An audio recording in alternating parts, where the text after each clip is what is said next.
Oh, hello. Oh, hello. And welcome to the Comic Queens podcast. I'm Alex. And I'm Annie. And today, Alex and I are here for our final installment of the My Girlfriend Buddy Read. It has been not really that long of a time coming because this was a pretty quick story at 47 episodes. You know what? It really was. And I was still shocked at how everything wrapped up. Me too. At this point, I was not sure what they were going to do. I am pretty convinced that thriller is a good genre for us to do this for, mostly because of the wild theories we get to look back on. Yeah. And see how wildly wrong we were. Yeah. Yeah, it's pretty great to reflect on. To see how bad we are at guessing things. You know what? That's not our job, okay? We're not professional guessers. We're professional book. Something like that. I love it. Our job is book. Yeah. But today we are here to discuss episodes 40 through 47, which is the end of My Girlfriend. If you've been reading this along with us, you know that it has been an absolutely wild journey, and the ending did not let up on that. No, it did not disappoint. It did not. So we're going to hop in, starting with episode 40. The series opens up on this episode with Ir-young completing her plans to continue to set fires to a lot of these hospitals. Really, if you're getting specific with it, it opens with her looking very haggard and like she is regretting all of her life's choices up until this point. Maybe she is. She's looking into the void. She's got horrible bags under her eyes. Mm-hmm. She doesn't look very happy with how things have turned out, and she has a right to be. Yeah, I think so. This series, there's no good guy, I feel like. Throughout the entire thing. Yeah. You had the right approach in trusting nobody, I feel like. I feel like I can stand by my original stance of trust no one. Yeah. I think it's great. So, we do have the fact that Ir-young's setting fires to all these hospitals. Definitely pretty messed up about everything that's going on. And after Gu-hyuk brings over Geo, tied up in the trunk of the car, Ir-young's very excited because she goes, my plan's going perfectly. Until she gets a phone call from who? Geo. How's he calling when he's tied up in the back of the car? We would like to know that as well. Which one's Geo? The person calling or the person tied up in the back of the car? Unfortunately for Ir-young, it's the person tied up, not the person in the car. Yeah.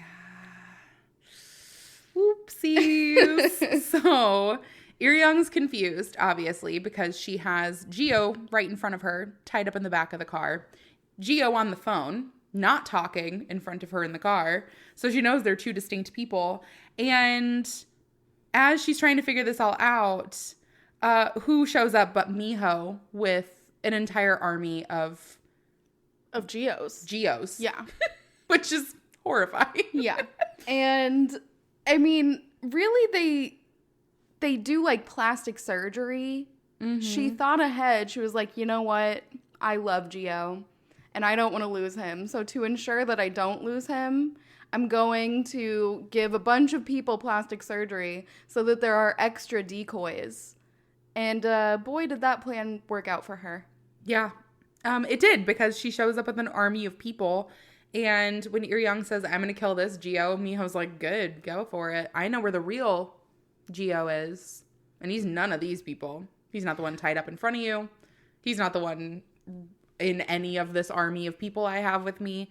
And who else turns out to be a little minion for Miho but the person that Ir-young trusted the most, Gu-hyuk. Yeah, which at this point, I feel like we can safely assume that Miho just let the other people work for Ir-young for her own entertainment, I'm going to guess.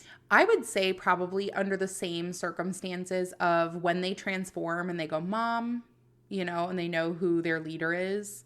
Her just being like, act natural, except for her command was do whatever Ir-young says until I say otherwise kind of a situation. It's almost like a bug trying to attack a person. Yeah. And the person is just not concerned because the bug can't do anything. But Iriang has been recording Miho and uses this against her. And it works for a minute. It doesn't work very long. But Iriang is able to get the army of Jihos to stop attacking her by using a voice saying, no, don't attack Iriang. Yeah.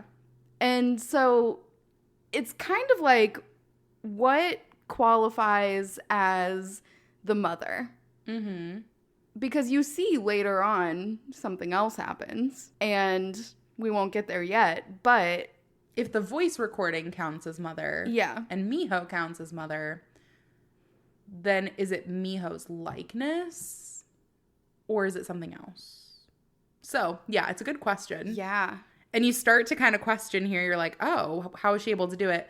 Except your attention is immediately drawn away from this in the fact that Iriang starts having flashbacks in realizing that she's lost. Yeah. As to how she got to know Gyu-hyuk in the first place. This is kind of like a, you may be wondering how I got here situation. A short-lived one, but in case you are wondering how she got there, Iriang, you do find out, is extremely poor and scrounging for food as a college student. She's homeless, stealing wallets from classmates. Yeah. Just to make ends meet. She even sees that there's a food competition that you can join at the school, and whoever eats the most wins like a first, second, or third prize. And the second prize is like ramen noodles. So she's like, all right, I'm aiming for second place. And unfortunately, she wins first and gets like a camp stove that she can't use. What do I do with this? But she knows Gyu-hyuk from her class, and he starts inviting her to the club room and starts inviting her to hang out with his club members so she can join in on like their group barbecues. And he picks up pretty quickly on the fact that she's not financially doing well. Yeah. And the fact that she's been stealing people's wallets. Yeah. And he is like, he's very like, I'll pay for you. Like, I'll do this for you. Stop stealing from other people. Rely on me. Yeah, I'll help you out. And she's really conflicted because she doesn't want to do that, but she also doesn't want to keep stealing from people. Yeah. More so, it seems like for her own image. Like, she doesn't so much care that she's stealing from people, but she doesn't want people to know that she's stealing from them. Yeah. But as she's running away, she does end up witnessing Miho turning Gyu-hyuk into a monster partially. Yeah. And when she goes to help him, he goes, Mom, and she's like, no, what are you talking about? Like, I'm Iriang, don't worry about whatever. Like, I don't know what the hell that was. But no, like, I want you to just be yourself. Let's get out of here. And she very quickly realizes that Gyu-hyuk is following everything she wants. Yeah. So Now this is she's great like, for her. Give me your wallet. And he does. And, of course, we already know the plan that she's devised. She wants as many of them as possible to be under her control for financial gain, for them to do things for her. It's kind of just they show you this backstory so you can see why she is so concerned with money and why she even started her version of this plan. Like, Miho is in it to take over the world and to create this place where it's just her and Gio. But Iriang is in it because she has struggled and she doesn't want to anymore. But unfortunately, she's going to continue to struggle until she can't anymore. And she also gets turned into a little zombie. Yep. Little husk person, if you will. So it's after this, when Iriang's getting turned into the monster, you can still kind of see the hope behind Miho's eyes. But unfortunately, Iriang is not special like them. Miho and Gio are still the only special monsters out there. And so it just kind of validates everything for Miho. Like, no, I'm doing the right thing. Yeah. In just making all these monsters and we can live however we want. Yeah. Like, it has to be Gio. He's the only one. Yeah. And Gio, in the meantime, is obviously tied up. Miho has told all of these monsters, keep an eye on him, don't let him hurt himself. he keeps trying to get out of this room, and they're just staring at him. Yeah. In the creepiest way. And if he tries to get out, they don't do anything until he tries to open the door. Mm-hmm. And then they're bringing him back in. Yeah. But he does realize that he has a phrase that he can say that keeps him from getting attacked and from them blocking him. So if he says, "Don't kill me," it kind of forces the monsters to, I don't know, lose any semblance of themselves. And they just start to internally attack one another. Yeah. So once he realizes this, he's able to identify by saying this phrase who's a monster, who's not a monster. And he uses this because he's, one, able to escape. But now he's like running down the street to see who all is a monster and under Miho's control and who isn't. And it is slim pickings. Yeah, it's almost everyone. So when he realizes this, he tries to resist, but Miho ends up finding him pretty easily and then goes, I think I'm just going to have to keep you locked in the aqueduct. Yeah, she keeps saying, okay, if you don't like being locked in this closet, I'll lock you in this smaller thing and this smaller, until he's basically just in a pod and cannot move at all. You know what this reminded me of? And I did kind of giggle out loud to myself about it. What? Was when Yzma says, "I'm going to put that box in another box and then smash it with a hammer." Yeah. Yeah. Yeah. She doesn't smash it with a hammer, though. She does not smash the aqueduct with a hammer. That would probably not benefit her at all. So at this point, once he's in the aqueduct, she kind of proceeds to just turn everyone else into a monster. Mm-hmm. And then we kind of get into the final arc of this story, where it has been, I don't know, a number of months. And we see that Miho is finally letting Gio out of the aqueduct. So nice of her. So nice of her. She throws a party for him.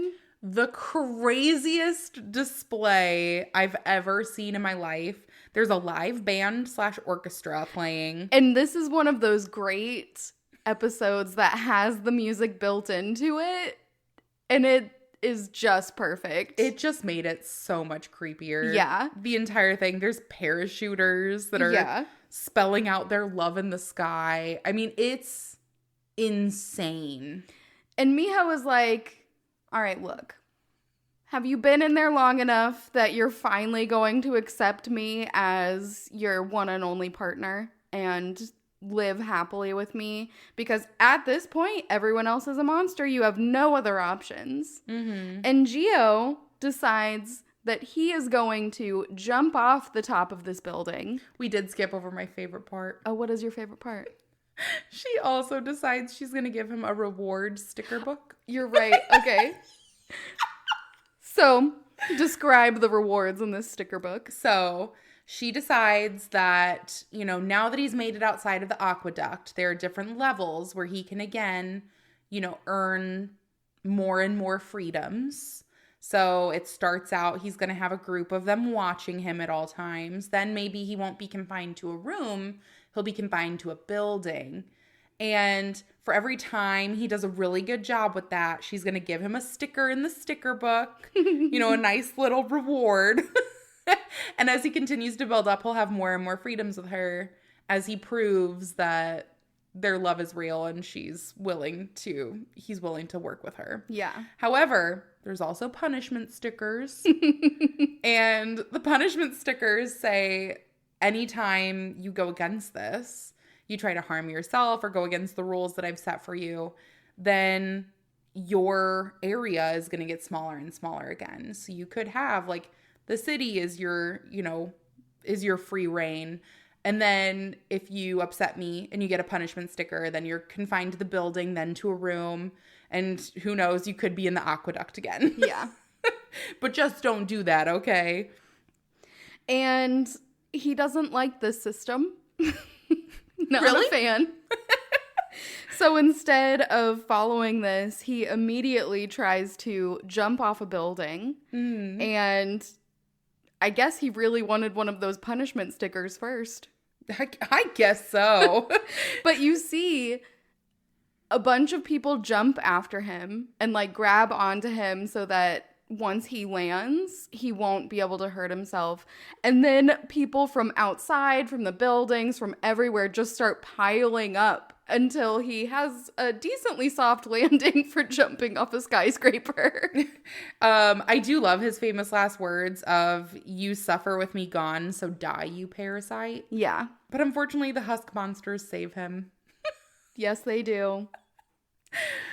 It's not great. He does just kind of go off the deep end, and he ends up dragging Miho's monster out of the human form, and then tells the army that the monster is trying to harm their master after realizing that they're following Miho, but they don't know that Miho is the monster from inside the human They're following form. the husk. Yeah. Yeah, they're following the voice that comes from the monster. Yeah. And the human form that goes along with the monster.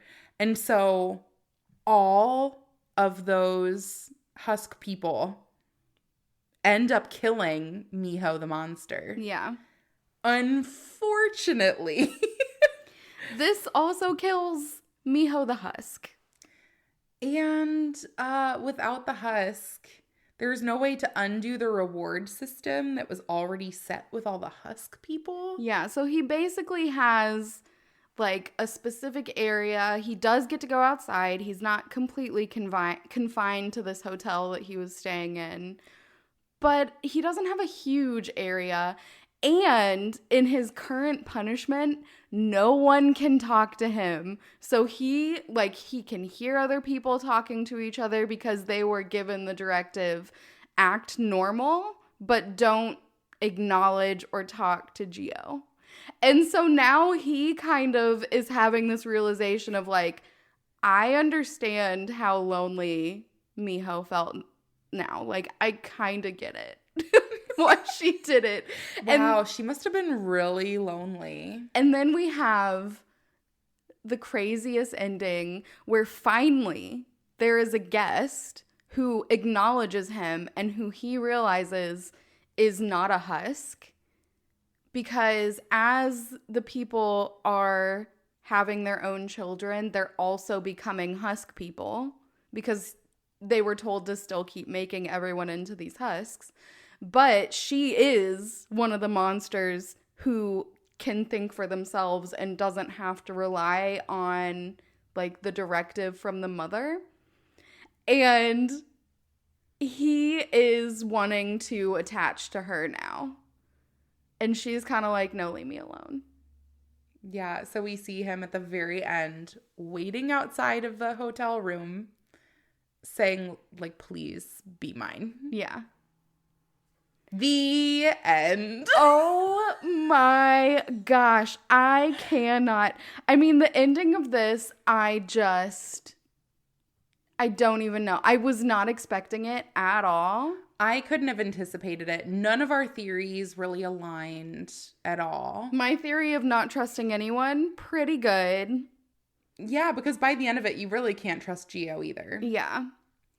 You do kind of see, though, that really they did just go crazy from being alone for so long. Yeah, I mean, it's the same kind of situation as being alone in a crowded room. Yeah. Like, there are so many people around, but they're not free thinkers. They're just following everything that Miho says. And so she might as well just be surrounded by echoes of herself. Yeah. And how boring and monotonous is that?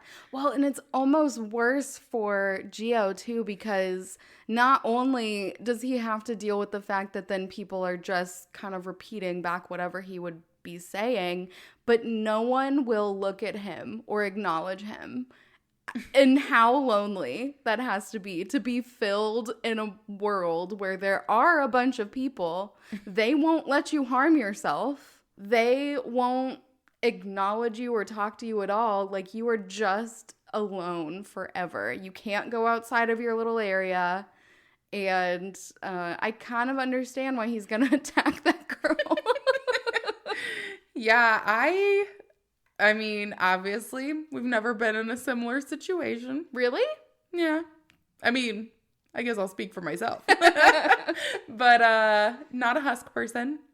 And I can only imagine. And just that glimmer of hope that you see just come across his crazed face. Yeah. It's genuinely mortifying. It really, really is. And this one, I feel like just the further the story went, the less and less hope you have that there's going to be a good ending. It's true. You know what though? I was hopeful. Second to last episode, I'm like, he is so smart. He killed the monster. No, I knew. I was like, oh no. This is not going to work out for him. No. I was hopeful. Yeah. Only to be crushed just mercilessly. Yeah. Oh, it was so sad. 10 out of 10 though. Would read. I mean, I did read. You know, for me, probably like 9 out of 10. I'm a wimp and I had a hard time with a lot of the body horror. I loved it. It was so creepy. It was. Success achieved. I mean, there are still some panels that I just think about every once in a while. That's scary. Like the half-turned face. Ugh. Yeah. I don't willingly think about any of the panels. Oh, I don't willingly think about this.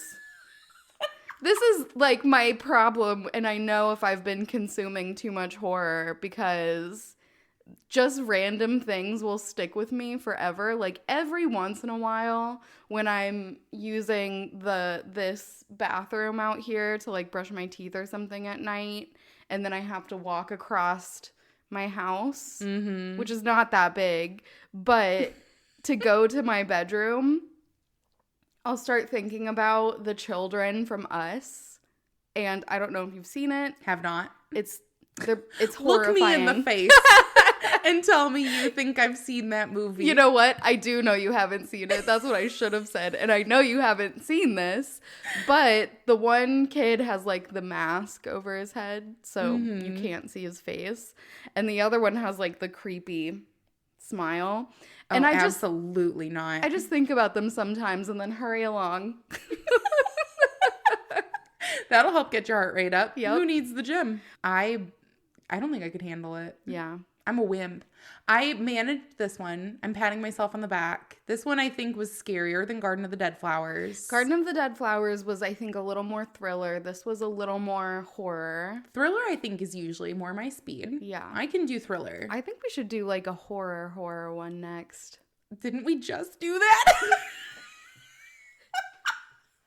I'm sorry. What do you think we've been doing this past year? It's getting to Halloween time, which means I'm absolutely not doing that because Halloween is already scary enough. I mean, all right, here's what we'll do. We'll each pick 3 stories that we're going to propose for our next buddy read. Okay. And then we'll put them in a randomizer and we will let fate decide. I'm scared of fate. Fate doesn't lead us wrong. It almost always gives us the books that we want. That is true. I mean, for that, heck, we could just use a good old rock, paper, scissors. Gosh, that just... You heard it here, people. That's what's going to happen for the next buddy read. And if it's a horror one, you'll know as soon as it opens. If Alex says, oh, hello, and I go, then you know it's a horror series. Tune in next time where you find out what this series is going to be. Next, I feel like I need a buffer. I need a not this buffer because I had a hard time. Well, I mean, it's going to take us a bit to decide anyways. So we'll have some buffer while we decide. And if you've been reading this along with us, you might need a buffer too. And if not, then at least you know you're tougher than one person. At least. 50% of the people at this table. Yeah, you're tougher than them.